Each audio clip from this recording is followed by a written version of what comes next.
"We're moving in tomorrow. Your dad said it's fine." That's what my stepmother told me at 11:47 p.m., the very first night I slept in the beach house I'd spent 12 years saving for. $4.8 million. Every penny mine. And before I could even respond, she added, "If you don't like it, you can find somewhere else." I didn't scream. I didn't cry. My hands were shaking so hard I nearly dropped the phone.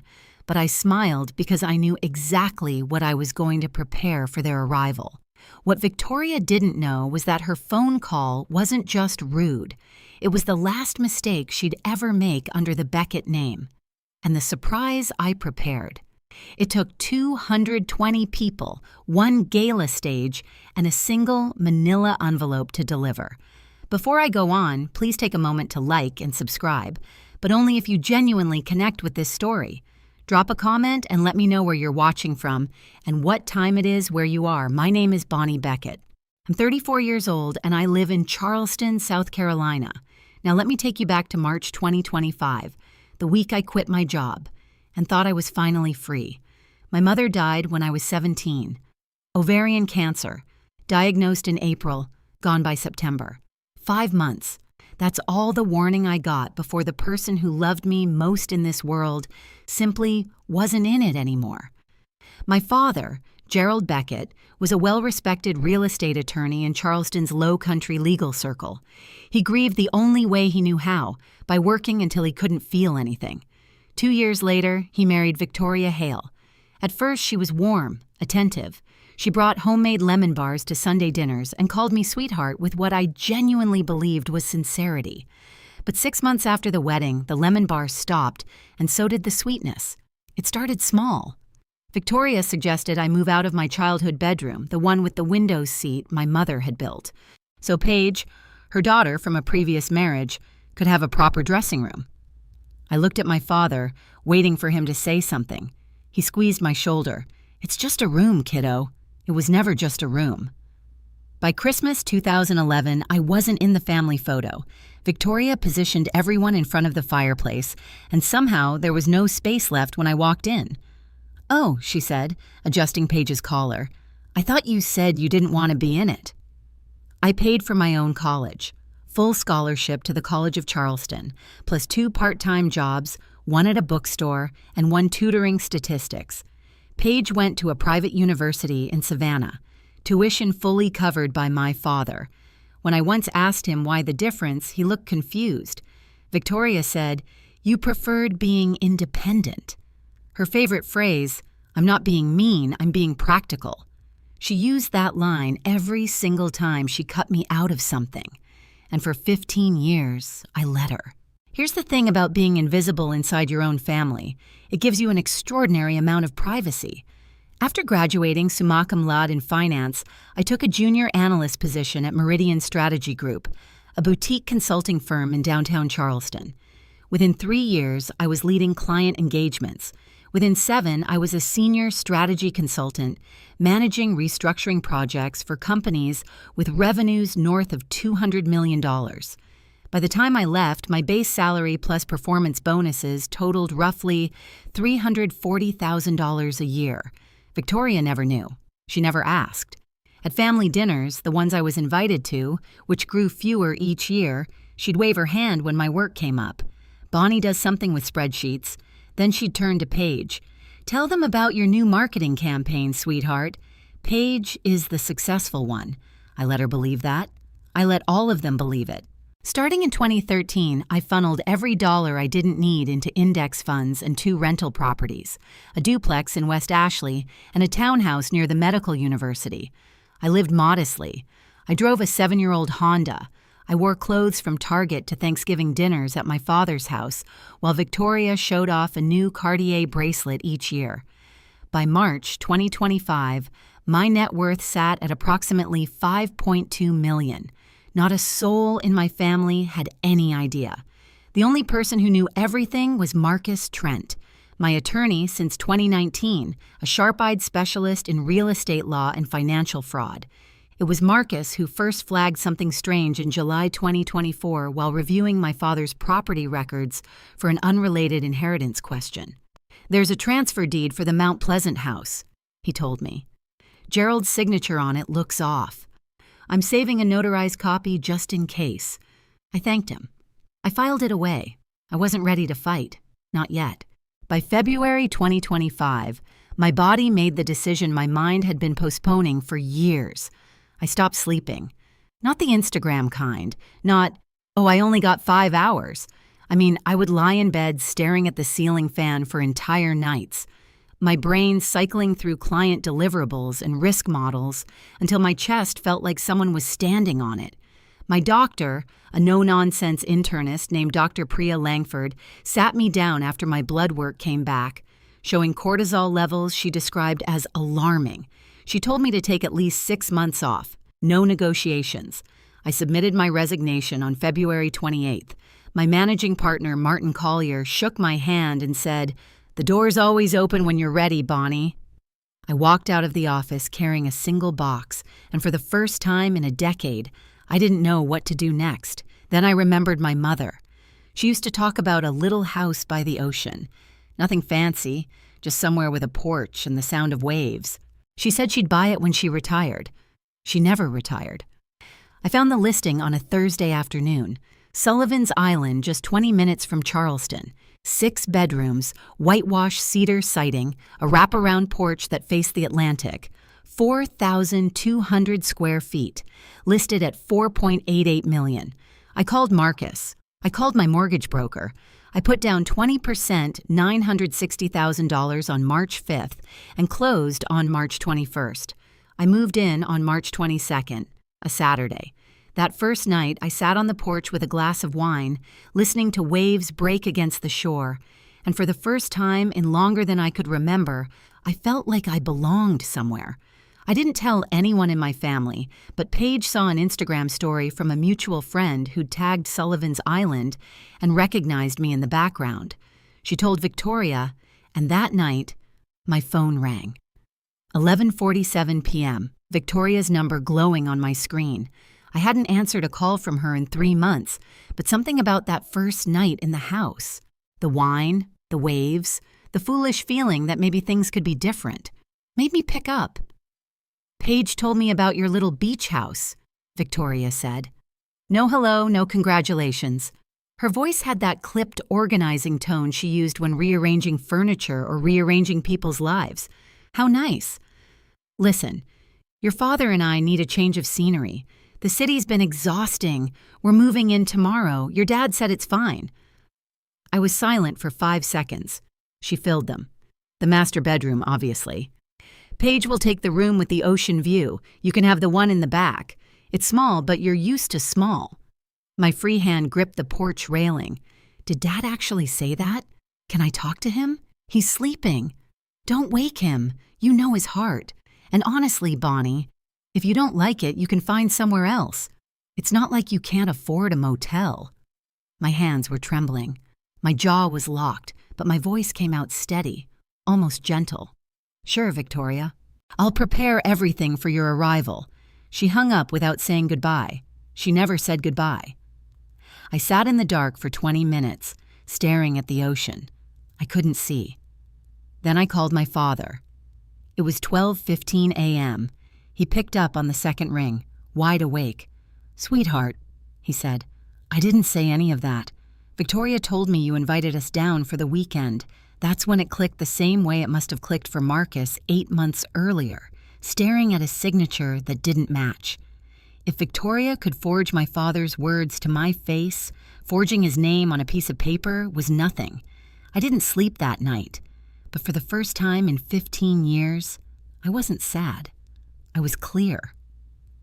At 7 the next morning, I called Marcus Trent. "The notarized copy of the Mount Pleasant transfer deed," I said, "the one with the signature that looked off. I need to see it today." Marcus didn't ask why. He'd known me long enough to recognize the shift. By 9:30 a.m., the documents arrived in my encrypted email. A scanned copy of a transfer deed dated April 12, 2024, conveying my father's family home in Mount Pleasant, valued at $1.2 million, to an entity called Hale Premier Properties, LLC. I'd never heard of it. Neither, I was certain, had my father. I pulled up the South Carolina Secretary of State's business registry. Hale Premier Properties, LLC, had been registered in November 2022. Sole member, Victoria R. Hale. No other officers, no other names. Then I did what 12 years of consulting had trained me to do. I compared signatures. I pulled Gerald Beckett's signature from the transfer deed and laid it beside his signatures on his will, his medical power of attorney, and a birthday card he'd sent me in 2023. The differences were immediate. The capital G in Gerald was missing its distinctive loop. The pen pressure was uneven, heavy at the start, light at the finish, the hallmark of someone drawing a shape rather than writing a name. Marcus confirmed what I already knew. This isn't a sloppy day. This is a simulated forgery, but we need a certified expert to make it hold. He recommended Patricia Sloan, a forensic document examiner accredited by the American Board of Forensic Document Examiners. She testified in over 40 federal cases.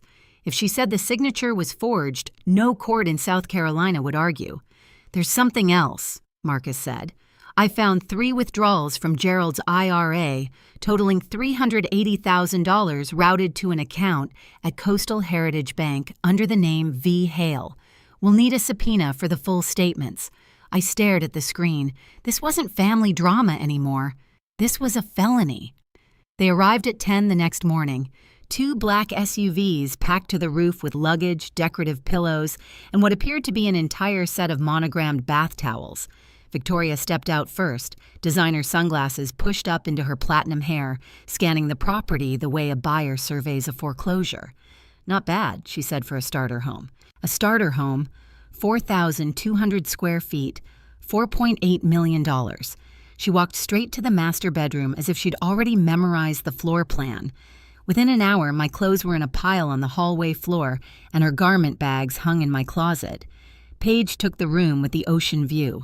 I was directed to the smallest room on the first floor, the one originally meant to be a linen storage area in my own house. My father trailed behind them, carrying a single duffel bag, looking like a man who'd been loaded into the wrong car. He caught my eye in the hallway and mouthed, "I'm sorry." I shook my head slightly. Not yet. That evening, Victoria invited 3 couples from her social circle for dinner on no notice with groceries I'd bought. She toured them through every room, her hand sweeping across the open kitchen like a game show host. Gerald wanted a beach house, she told them, beaming. So I made it happen. Not one person at that table knew I owned the house. Not one person asked. I washed the dishes, I smiled, and at 9:47 p.m. my phone vibrated with an email from Marcus. Patricia Sloan had completed her preliminary examination. Her finding, the signature on the Mount Pleasant deed, was highly likely to be a simulation forgery.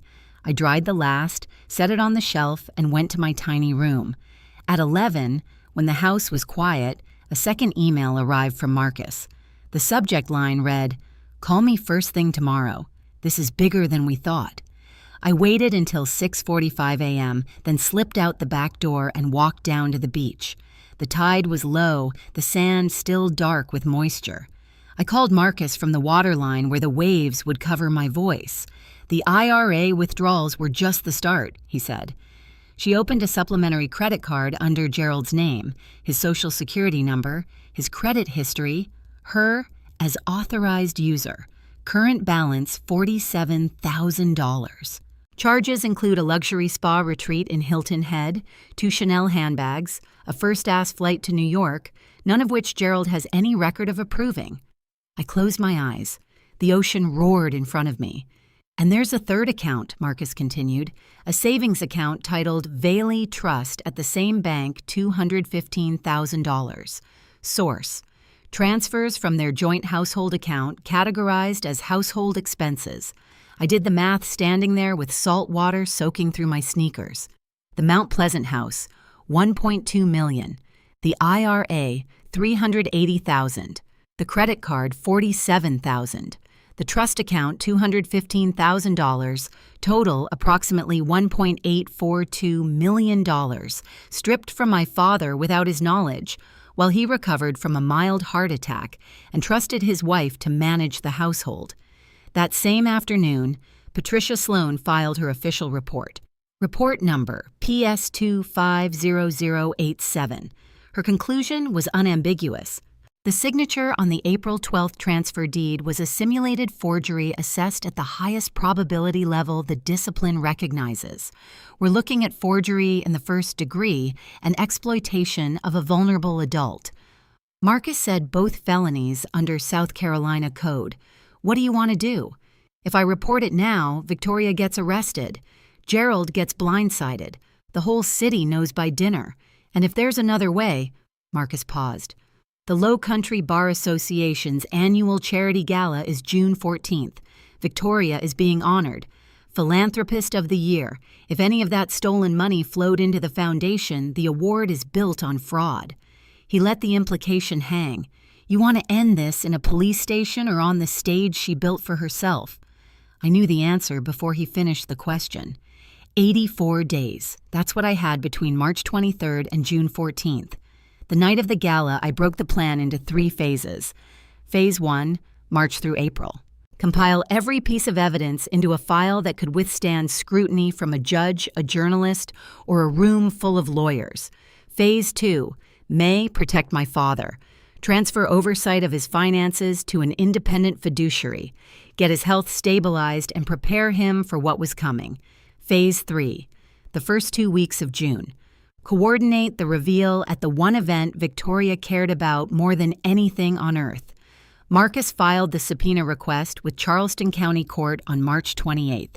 Estimated turnaround 30 to 45 days. Patricia Sloan was already working on her full forensic comparison. The pieces were moving, but I needed one more person. Someone whose credibility Victoria couldn't dismiss and whose platform could outlast a single evening. I called Della Fairchild. Della was 52, a senior editor at the Charleston Society Review, the magazine that chronicled every gala, fundraiser, and garden party in low country high society. More importantly, she had been my mother's college roommate. They'd stayed close until the end. Della was one of the last people to visit my mother in hospice. When I told her what I'd found, the line went quiet for a long time. Then Della said, "I've had doubts about Victoria for years. She donates big, but never lets anyone see the books. Every time I pitched an audit story, my publisher killed it. Too many advertisers in her circle." Della agreed to attend the gala as a credentialed member of the press. If the evidence held, she would publish a full investigative piece in the Charleston Society Review, a publication with 85,000 readers among the low country elite. "One condition," she said. "Every document gets verified independently before I write a word. I wouldn't have it any other way." Living with Victoria in the beach house for those weeks was like sharing a cage with someone who didn't know the lock was already broken. April settled in, and so did she. She changed the locks on the master bedroom, my master bedroom, without asking. She hired a decorator to redo the living room in what she called coastal chic. New throw pillows, a driftwood coffee table, a $6,000 linen sectional. The invoice for $12,000 arrived in my mailbox with a sticky note. "Bonnie, take care of this. XOV, I paid it. I needed her comfortable. I needed her careless." Every Friday, she hosted what she called sunset socials. 5 or 6 couples from her Charleston circle, drinking my wine on my porch, listening to Victoria narrate her life as though she'd built it from scratch. I overheard her tell a woman in a cashmere wrap, "Bonnie is going through a phase. Quit her little job, living off savings. We're here to keep an eye on her, really." The woman glanced at me with pity. I refilled her glass. My father pulled me aside one evening in the kitchen. "Are you okay, sweetheart? Victoria says you've been stressed, that you're not handling the career change well." "I'm fine, Dad. Better than fine." He studied my face but didn't push. Gerald Beckett had spent 63 years trusting the wrong people to tell him the truth about the people he loved. One afternoon, while Victoria was at a spa appointment, I picked up the iPad she'd left on the kitchen counter. Her browser history was still open. The most recent search, how to add name to property deed South Carolina. She wasn't just visiting, she was planning to put her name on my house. That evening, Marcus called. "Subpoena's been approved. Bank statements in 2 weeks." He hesitated. "But Bonnie, there's another account we haven't seen yet. The Coastal Heritage Bank statements arrived in Marcus's office on the first Monday of May, sealed in a courier envelope marked confidential, court order enclosed. He called me at noon. I sat in my car in the Sullivan's Island public parking lot, the only place I could be certain Victoria wouldn't overhear. The V. Hale account matches what we expected. What?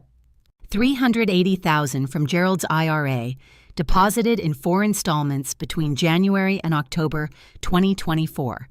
Marcus said the credit card we already knew about $47,000. You said there was another one. There is a savings account titled V. Hale Trust. Balance as of last month, $215,000. All of it transferred from the joint household checking account Gerald shares with Victoria. Each withdrawal listed as household expenses, groceries, maintenance, utilities, except it all went to this separate account. I stared through the windshield at the marsh grass bending in the wind. Total damage $1.2 million for the house, $380 from the IRA, $47 on the card, $215 in the trust account. Grand total approximately $1.842 million. He let that number sit. Marcus, if I tell my father now, he'll confront her. He won't be able to help it. And that could wreck the gala plan or worse, his heart. I know, but he needs to hear it before that night. He needs to stand up on that stage knowing the full truth. And he needs to sign an affidavit confirming he never authorized any of it. We settled on June 1st, 13 days before the gala. Early enough for Gerald to prepare. Late enough that Victoria wouldn't have time to build a counter-narrative. That same week, Patricia Sloan sent an addendum to her report. The handwriting in the forged signature on the Mount Pleasant deed was consistent with the handwriting on the fraudulent credit card application. Same person, same pen habits, same crime. June 1st, a Sunday. I woke before dawn and watched the sky turn from charcoal to pale gold through my tiny first-floor window. Victoria wouldn't be up until 9. She never rose early on weekends. I had a narrow window. I found my father on the porch at 5:45 a.m., sitting with a cup of coffee he'd made himself, watching the pelicans glide over the breakers. "Walk with me," I said. We took the boardwalk down to the beach. The sand was cool under our feet. I waited until we were far enough from the house that even shouting wouldn't reach. Then I opened the folder. I showed him the transfer deed, the forensic report, the bank statements, all 3 accounts. I showed him the LLC registration for Hale Premier Properties filed in his wife's maiden name. I laid it out the way I'd lay out a client presentation. Facts first, implications second, questions at the end. Gerald read every page. His hands trembled. A vein in his temple pulsed for 3 full minutes. Neither of us spoke.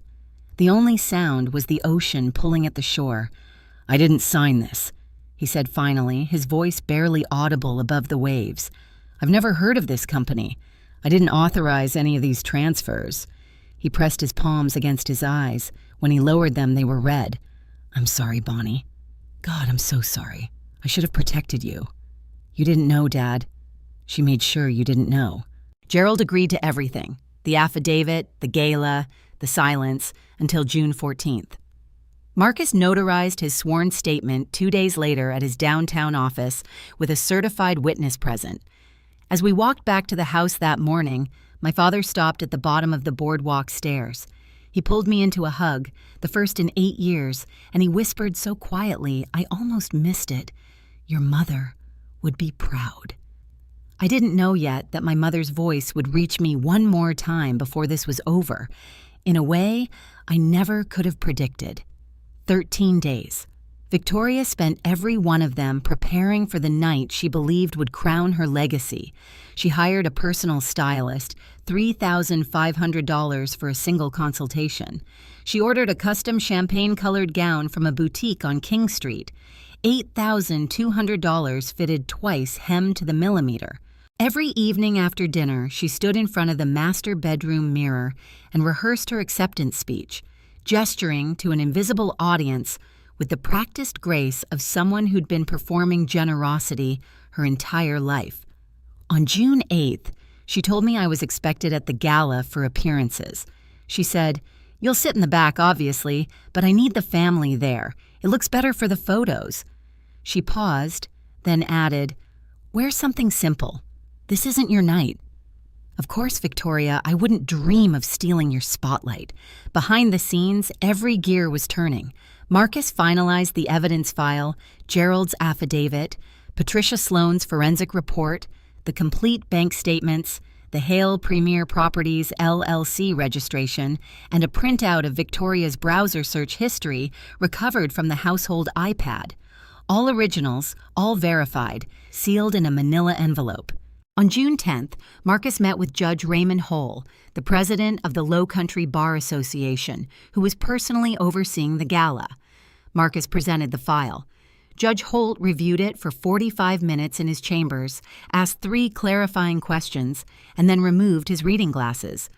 "This is deeply serious," he said. "Under Section 7.3 of our association bylaws, any substantiated allegation of financial misconduct must be addressed before an honorific is conferred. I'll make the arrangements." Victoria didn't know. She was too busy choosing between diamond studs and chandelier earrings. On June 12th, she saw me talking on the phone in the garden and stopped. "Who was that?"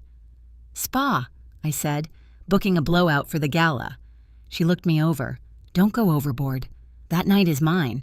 Then, on the evening of June 13th, one day before the gala, my phone buzzed with a text from a number I didn't recognize. "I know Victoria isn't who you think she is. Meet me at Waterfront Park, 300 p.m. tomorrow. HBHB." I stared at those 2 letters until the screen went dark. I almost didn't go. The gala was hours away, and the last thing I needed was a distraction from a stranger with cryptic initials. But something about the certainty in that message. "I know Victoria isn't who you think she is," told me this person had been waiting a long time to say it. Waterfront Park, 300 p.m., June 13th. The sun was brutal, the kind of Charleston afternoon that makes the air shimmer above the pavement. I sat on a bench near the pineapple fountain and watched a woman approach. Tall, silver-haired, somewhere in her early 60s, wearing a pressed linen blazer despite the heat. She walked like someone who had rehearsed being calm. Bonnie Beckett. She extended her hand. "My name is Helen Briggs." H.B. Helen sat beside me and told me a story I'd never heard. One Victoria had buried so deep that even Google couldn't find it easily. Before Gerald, before Charleston, before the Hale Beckett Foundation and the philanthropist persona, Victoria had been married to a man named Richard Briggs, a successful dentist in Savannah. They wed in 2005. By 2009, it was over. After Richard discovered that Victoria had quietly transferred $190,000 from their joint accounts into a personal savings account she'd opened under her maiden name, he didn't press charges. Helen said he wanted a clean divorce, wanted to forget. I respected that for 16 years. But I saw your name in a blog post by Del Fairchild, something about women in Charleston consulting, and I recognized you, Gerald Beckett's daughter. She looked at me steadily. "Victoria has a pattern, Bonnie. She finds men who are successful but trusting, takes control of the finances, and bleeds them dry. Your father is not her first victim." Helen handed me a manila folder, a certified copy of the divorce decree, Briggs v. Hale, 2009, with the phrase dissipation of marital assets highlighted in yellow. 2 husbands, 2 sets of stolen funds, the same playbook, 16 years apart. "I stayed quiet because I was ashamed," Helen said. "If I can help your father, I will." I thanked her and I called Marcus before I even reached my car.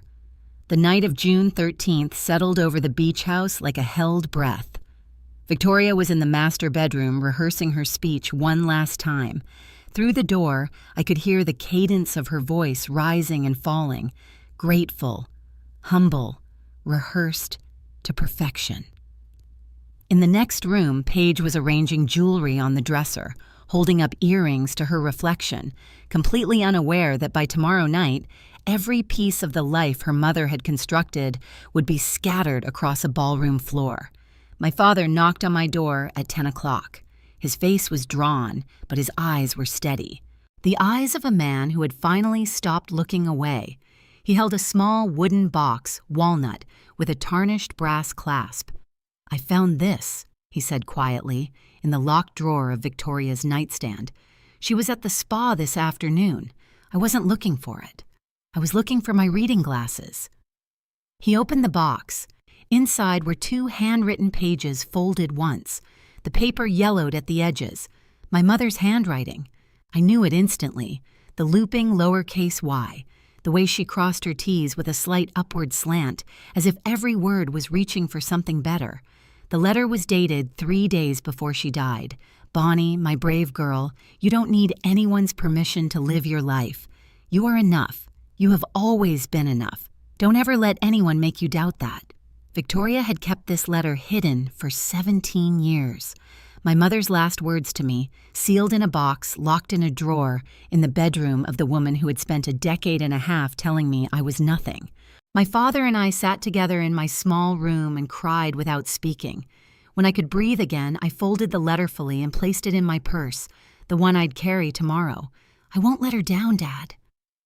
Before I turned off the light, I passed the hallway that led to the porch. Victoria's silhouette was framed against the moonlit ocean, phone pressed to her ear. I stopped. Her voice drifted through the screen door. "Don't worry, after the gala, I'll have them transfer the deed. She won't even notice until it's done." She was talking about my house, the house I'd bought with 12 years of invisible labor, and she was planning to take it the moment her trophy was in hand. I went to bed. I set my alarm for 6 a.m., and for the first time in 84 days, I slept soundly. June 14th, 2025. The morning arrived bright and still, the kind of low-humidity Charleston day that makes everything look sharper than it has any right to be. At 8 a.m., I was in Marcus Trent's office, a glass-walled suite on the 3rd floor of a converted warehouse on East Bay Street. The manila envelope sat between us on his desk, like a loaded weapon laid flat. We reviewed the contents one final time. The forged transfer deed with Patricia Sloan's forensic report number PS2025087. The Coastal Heritage bank statements for all 3 accounts. Gerald's notarized affidavit signed and witnessed on June 3rd. The Hale Premier Properties LLC registration. The divorce decree from Briggs versus Hale, 2009, and a screenshot of Victoria's browser history. The search for how to add a name to a property deed in South Carolina. Timestamp device identified. Saved to PDF. Helen Briggs confirmed this morning. Marcus said she purchased a ticket through Della Table 12. She's ready. At 10 o'clock, Marcus met Judge Holt at the courthouse for a final briefing. The judge had already informed the gala's organizing committee the Philanthropist of the Year award would be paused before presentation pending a matter related to the nominee that requires the association's attention. The committee agreed reluctantly but unanimously. No one in Charleston's legal elite wanted their signature award tainted by unexamined fraud. Victoria, meanwhile, spent the morning in a state of radiant oblivion. She emerged from the master bedroom at 2 o'clock in her champagne gown, hair swept into a high, shiny diamond pendant catching the light. She surveyed me in my simple black dress and pearl earrings the way a queen surveys a chambermaid. "At least try to look like you belong there, Bonnie." I met her gaze. "Don't worry, Victoria. Tonight everyone will know exactly where I belong." She frowned. A brief crease between perfectly filled brows, but she was already checking her reflection in the hallway mirror. She had bigger things on her mind, or so she thought. The grand ballroom of the Belmont Charleston Place was the kind of room designed to make ordinary people feel extraordinary, and extraordinary people feel immortal. Crystal chandeliers the size of small cars, floor-toiling windows draped in ivory silk, round tables set with bone china and sterling flat-air, each one anchored by a centerpiece of white peonies and flickering votives. 220 guests, attorneys, circuit court judges, state legislators, founders of nonprofits, real estate developers, and the social columnists who chronicled their every handshake. Black tie, impeccable manners. In a room like this, reputation wasn't just currency, it was oxygen. Victoria moved through the crowd as though the evening had been choreographed around her. She kissed cheeks, she clasped hands, She leaned in close to whisper things that made powerful people laugh. At one point, I watched her rest her palm on Judge Holt's forearm and say with the kind of sincerity that only a lifetime of practice can produce, "I'm so humbled by this honor, Raymond." Truly. She sat at table 1, the VIP position directly before the stage. Gerald was beside her, his posture rigid, his water glass untouched. He hadn't looked at Victoria since they had arrived. She hadn't noticed. I was at table 18 near the service entrance, the table Victoria had assigned me. Marcus sat to my left, his briefcase tucked beneath his chair. At table 12, I could see Helen Briggs, silver hair, linen blazer, watching the room with the patience of someone who'd waited 16 years for this evening. In the press section, Della Fairchild adjusted her recorder and opened a fresh page in her notebook. At 8:30, the MC tapped the microphone. "Ladies and gentlemen, before we move to the evening's awards presentation, the association has a brief announcement." Victoria straightened in her chair. She smoothed her gown. She smiled. The generous camera-ready smile she'd been rehearsing in mirrors for weeks. Then, Judge Raymond Holt rose from his seat, walked to the podium, and said, "Ladies and gentlemen, I regret to inform you that we have received information requiring our attention before we proceed this evening." 220 pairs of eyes turned to the stage. Victoria's smile didn't falter, not yet, but I saw her fingers tighten around her napkin. Judge Holt's voice carried through the ballroom with the measured gravity of a man who had spent 30 years on the bench. Under Section 7.3 of the Low Country Bar Association's bylaws, any substantiated allegation of financial misconduct involving a nominee must be addressed before an award of honor is conferred.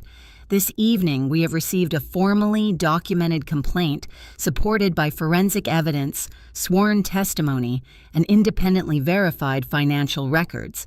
He paused. The complaint was filed by a member of the nominee's own family. A murmur rippled through the tables, the quiet, involuntary sound of 220 people recalibrating their expectations simultaneously. Victoria was on her feet before Judge Hull finished. "This is absurd," she said, her voice pitched perfectly between outrage and bewilderment. The voice of a woman who'd spent decades controlling rooms. "Raymond, who filed this? This is a charity event, not a courtroom." Judge Hull looked directly at me. "Miss Bonnie Beckett, you've been invited to present your evidence." The murmur became a wave. Heads turned. Victoria's eyes found me at table 18, the back of the room, exactly where she'd put me. And for one long, suspended second, we looked at each other across 17 tables, 220 witnesses, and 15 years of silence. I stood. I picked up the manila envelope and I walked. 17 tables, each step deliberate, each step audible on the polished hardwood.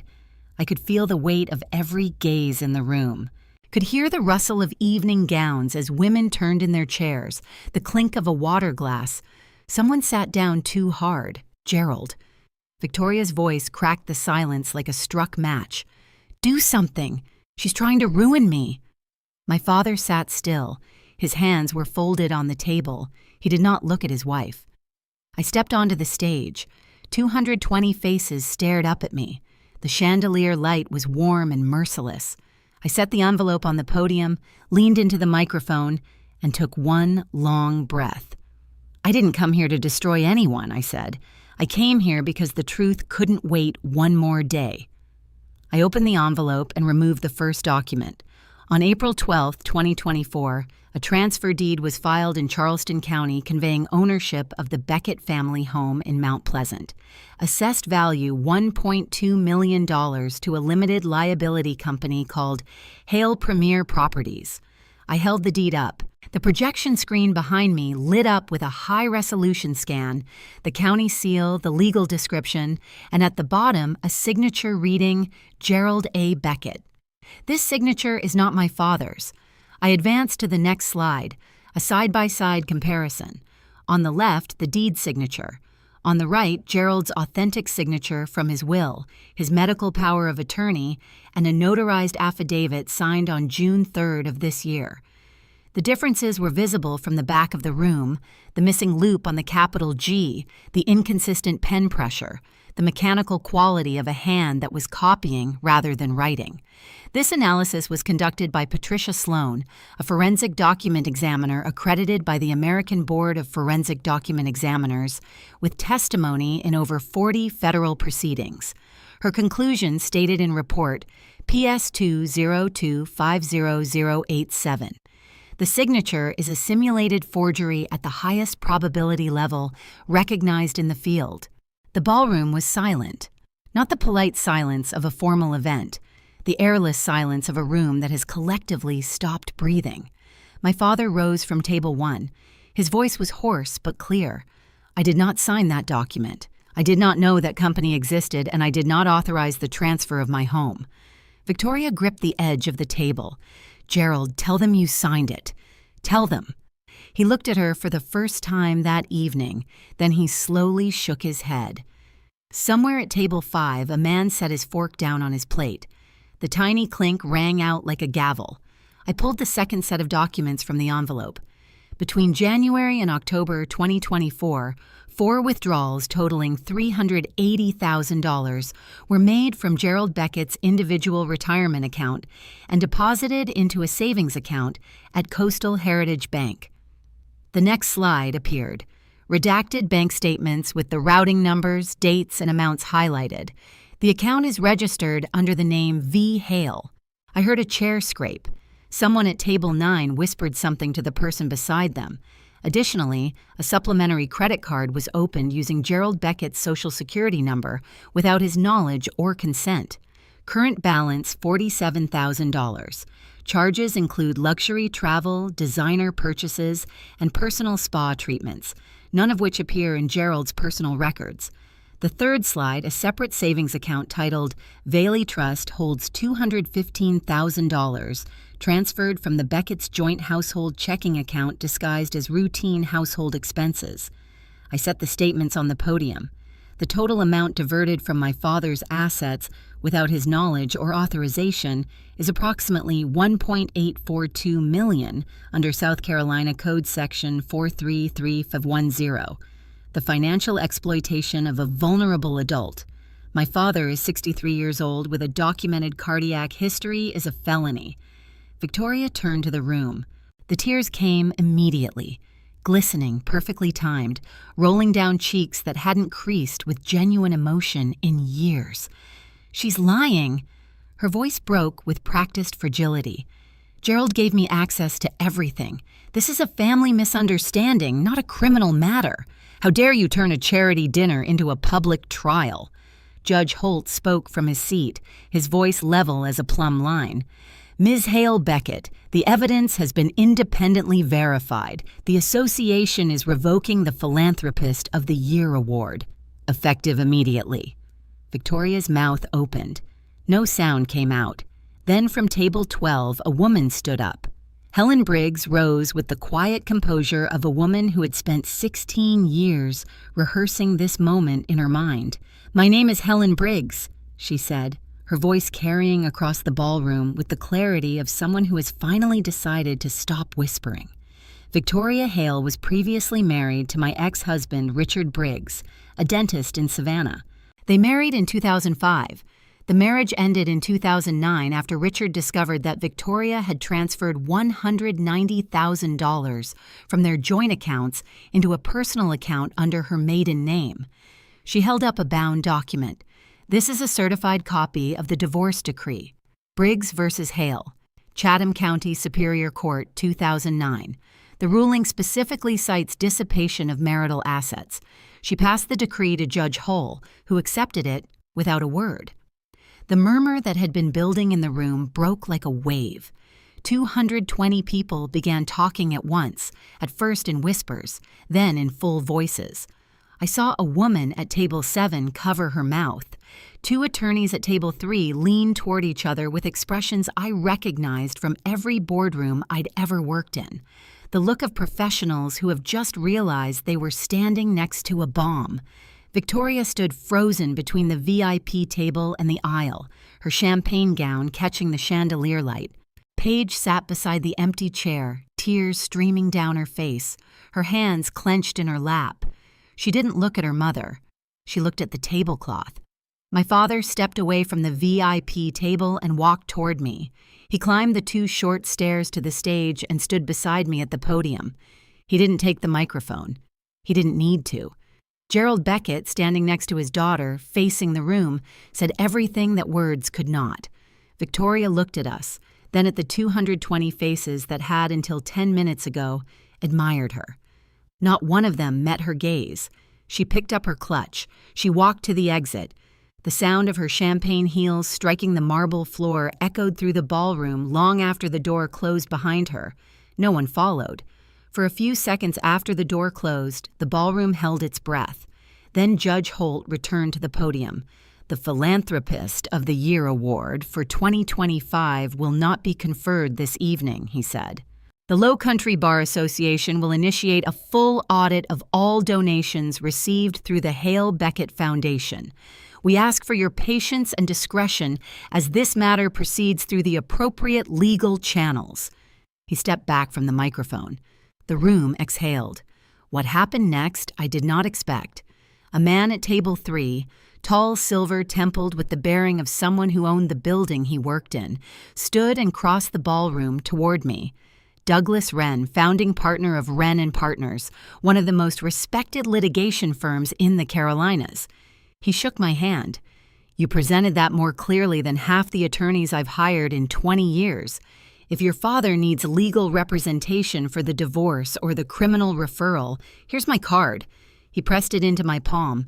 Pruno behind him, Della Fairchild caught my eye from the press section. She nodded once, the kind of nod that means I have everything I need. I returned to the microphone one final time. The room quieted again. I didn't come here tonight to tear someone down, I said. I came because my father deserved to know the truth. Because silence isn't loyalty, it's surrender.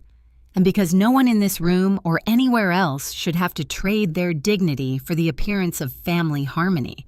The applause began at table 12. Helen, steady and certain, it rippled outward through the room, not thunderous, not jubilant, but deliberate. The sound of 220 people offering something rarer than praise, respect. My father took my arm as we descended the stage steps. His grip was firm, his eyes were clear, and for the first time in 15 years, we walked out of a room together. The drive back to Sullivan's Island took 23 minutes. My father sat in the passenger seat and didn't speak for the first 20. Then, somewhere on the bridge over the intracoastal waterway, with the marsh stretching out black and endless on either side, he said, "I'll file for divorce Monday." I didn't argue. I didn't comfort. I just reached over and squeezed his hand. When we pulled into the driveway, the house was dark. Victoria's things were still there. The garment bags, the monogrammed towels, the decorative pillows she'd chosen for my living room. But she was not. She'd apparently taken an Uber from the hotel. Where she went, I didn't know. I didn't look. Gerald's phone buzzed 14 times between 11 p.m. and 2 a.m. I know because I could hear it vibrating through the guest room wall. He showed me the messages the next morning. "Gerald, please. I can explain. Don't do this to our family. Then you're making a mistake. Then this is all Bonnie's fault. She manipulated you. And the last one at 1:47 a.m., you'll regret this." Paige called me at 11:30 that night. She was crying. The ugly, raw kind of crying that strips away every performance. "Why did you do this? She's my mother." "I know she is," I said. "And I'm sorry you're in pain, but she stole nearly $2 million from my father, Paige. She forged his name. She was planning to take my house next. I didn't have another option." The line went quiet, then very softly, "I know." After we hung up, I sat on the porch in the dark. The ocean was louder at night, or maybe I was just finally quiet enough to hear it. I didn't feel victorious. I felt hollow, the way you feel when someone removes something that's been growing inside you for years. It hurts, but you're lighter. Gerald came out and sat in the chair beside me. He placed my mother's letter on the armrest between us. "Keep it," he said. "It was always yours." Victoria's final message, "You'll regret this," wasn't an empty threat. It was a press release. By 9 a.m. on June 15th, the Low Country Daily Buzz, a local tabloid site with about 40,000 followers, ran a headline that made my stomach clench. Local philanthropist claims stepdaughter orchestrated public humiliation at charity gala. The article was built almost entirely on Victoria's interview. Tears, trembling voice, the full performance. She called me troubled. She called the gala reveal a vindictive ambush by a jealous stepdaughter who never accepted me. She said Gerald was confused and manipulated. The comments section split immediately. A disturbing number of people believed her. That poor woman was blindsided. No family business should be aired in public. Bonnie Beckett should be ashamed. I sat at the kitchen counter reading those words and felt a familiar ache. The people-leasing instinct reaching up from somewhere deep, whispering that maybe I'd gone too far. Maybe I should have handled it privately. Maybe I should apologize. I called Marcus. He didn't let me finish the sentence. Don't respond, don't post, don't call anyone. Della's piece goes live tonight. The facts will do the work. 2 hate emails arrived that afternoon from women in Victoria's social circle, both of whom had been dinner guests at my own table in my own house drinking my wine. One wrote, "You should be ashamed of yourself. Victoria has given more to this community than you ever will." The other simply wrote, "Karma is real, Bonnie." I thought about that word, karma. I thought about Victoria forging my father's name, draining his retirement, hiding my mother's last letter in a locked drawer for 17 years, and still managing to make half the internet feel sorry for her. I wondered, have you ever been in a situation where you knew you did the right thing, but the world made you feel like a villain for it? If you have, tell me in the comments, because that afternoon, I needed someone to tell me I wasn't crazy. Then at 6 o'clock, my phone lit up with a push notification from the Charleston Society Review. Breaking full evidence of financial fraud by Victoria Hale Beckett. Sources confirmed. Della kept her word. Della Fairchild's article was 3,200 words of surgical journalism. No speculation, no adjectives, just evidence stacked like bricks. She published the forged deed alongside Patricia Sloan's forensic analysis.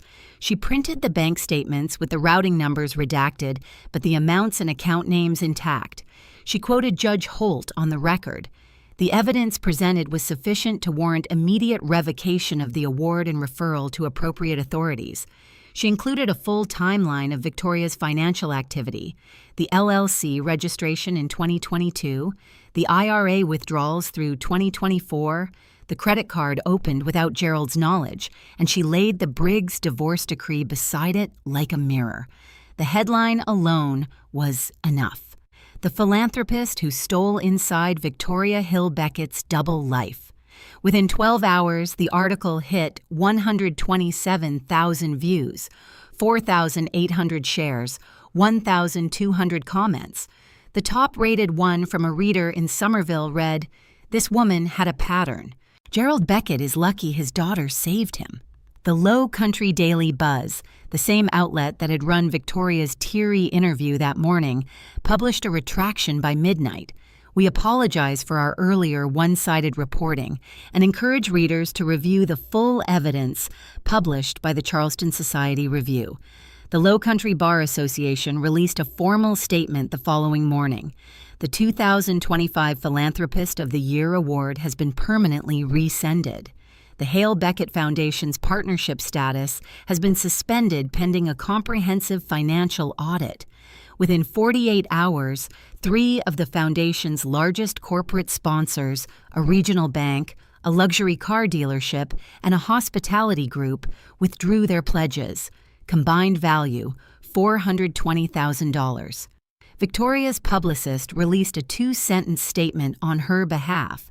Mrs. Hale Beckett categorically denies all allegations and looks forward to clearing her name through the legal process. No one quoted it. The news cycle had already moved on, but not in the direction Victoria wanted. On Monday, June 16th, my father walked into the Charleston County Family Court at 9:15 a.m. wearing a navy suit and the expression of a man who had just woken up after a very long sleep. He filed for divorce, grounds, Fraud upon the marriage and dissipation of marital assets. The petition was 14 pages long, prepared by Marcus Trent over the preceding 2 weeks, and it cited every document, every account, and every forged signature we'd uncovered. That same afternoon, Marcus drove to the Charleston County Sheriff's Office and filed a formal criminal complaint. The charges he recommended were precise. Forgery in the first degree under South Carolina Code Section 161310. Exploitation of a vulnerable adult under Section 433510. Identity fraud for the unauthorized credit card, each one a felony, each one carrying potential prison time measured in years, not months. The sheriff's office opened an investigation immediately. Victoria was instructed to present herself within 72 hours. By Wednesday, she had hired Nathan Pratt, a well-known Charleston criminal defense attorney. Pratt's first move was a phone call to Marcus proposing a settlement. Return the money, close the accounts, drop the charges, and everyone walks away quietly. Marcus relayed the offer. I didn't need 30 seconds. No settlement, I said. My father is entitled to the full protection of the law, not a handshake in a conference room. By the end of that week, Coastal Heritage Bank had frozen both the Vail Savings Account and the Vail Trust, a combined $595,000 locked until the investigation concluded. Paige called me that Thursday, her second call since the gala. Her voice was calmer this time, quieter. Can we talk? She asked. Not as enemies. I never thought of you as my enemy, Paige, I said. But you need to decide where you stand. I can't do that for you. She was quiet for a long time. Then she said, I know. The final number arrived on July 2nd. The Low Country Bar Association's emergency audit of the Hale Beckett Foundation uncovered what Marcus had suspected from the beginning. The rot went deeper than the personal accounts. $85,000 in charitable donations had been reclassified through a series of internal transfers and quietly redirected toward Victoria's personal expenses. Event planning invoices that turned out to be catering for her private dinner parties, administrative costs that matched the exact amount of her monthly spa membership, and a $10,000 consulting fee paid to Hale Premier Properties, LLC, the same shell company used to steal my father's house. The revised total, $1.92 million. On that same day, the Charleston County Grand Jury returned a formal indictment, 4 felony counts, forgery in the first degree, exploitation of a vulnerable adult, identity fraud, misappropriation of charitable funds. Victoria surrendered herself at the county courthouse, posted $75,000 bail, and was released with a GPS ankle monitor and a court order prohibiting contact with Gerald Beckett. The restraining order was granted the same afternoon. 200 feet, no exceptions. Della Fairchild published a follow-up. The Post and Courier, South Carolina's largest daily newspaper, picked up the story. So did the Charleston City paper. Conservative estimates place the combined readership at over 500,000. On social media, the hashtag Hale Beckett fraud trended regionally for 3 days. Victoria's name, once synonymous with charity luncheons and society page features, now returned only one kind of search result.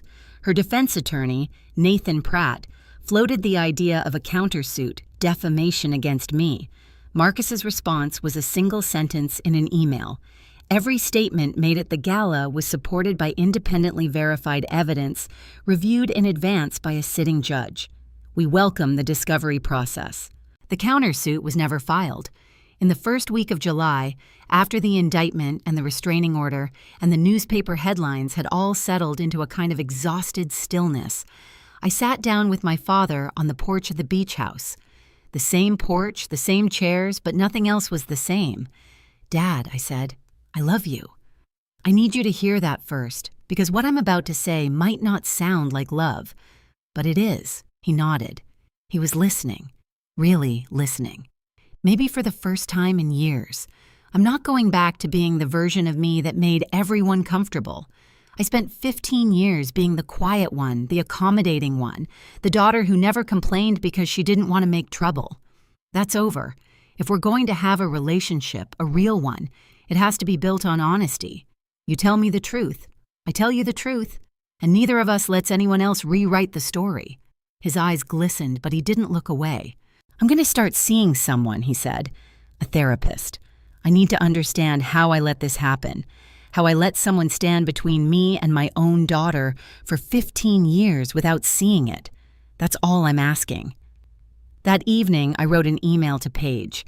I kept it short and clear. I don't hate you, I never did. But I need you to understand that what your mother did was criminal, not a misunderstanding, not a family squabble. If you want to build something real between us, it starts with acknowledging that. I'm not asking you to choose sides, I'm asking you to choose honesty. I also made a phone call I'd been postponing to Dr. Elaine Marsh, a licensed clinical social worker specializing in family trauma. My first appointment was scheduled for the following Tuesday. Setting boundaries, it turns out, isn't a single dramatic moment on a stage. It's a series of quiet decisions made in ordinary rooms, and the hardest boundary to enforce is the one you set with yourself. The letter arrived in mid-July. Not an email, not a text, but 3 handwritten pages in a cream-colored envelope with no return address. I recognized Paige's handwriting immediately. She still dotted her I's with tiny circles, the way she had when she was 14 and I was 21. And we had, briefly, before Victoria made it clear that closeness between us was unacceptable, been something like friends. She wrote, "Bonnie, I've been crying for 3 weeks, not because my mother was arrested, because I finally realized what I've known for 15 years and refused to say out loud. I watched her treat you like you didn't exist. I watched her take your bedroom, your holidays, your place in family photos. I watched her call you the leftover at a dinner party, and I laughed along because it was easier than defending you.